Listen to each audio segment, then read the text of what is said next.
Welcome to Sweet Life Beat Life. We hope this video helps. In this video, I will show you how to make delicious pesto sauce at home. First, let's gather our ingredients.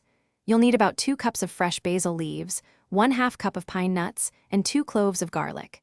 Don't forget 1/2 cup of grated Parmesan cheese and 1/2 cup of good quality extra virgin olive oil.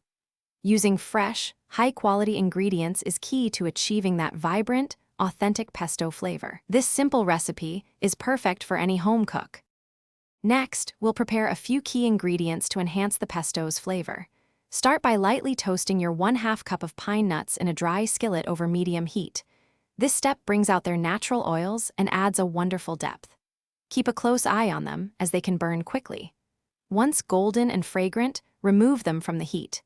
Then, peel and roughly chop your 2 cloves of garlic, getting them ready for the food processor. Now it's time to bring everything together in your food processor. Add the 2 cups of fresh basil, the toasted pine nuts, the chopped garlic, and the 1/2 cup of grated Parmesan cheese.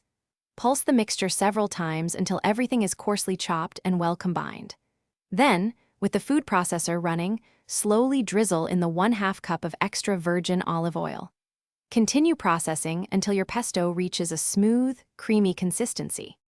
Finally, let's finish and store your delicious homemade pesto. Season it with about 1/2 teaspoon of salt and 1/4 teaspoon of freshly ground black pepper.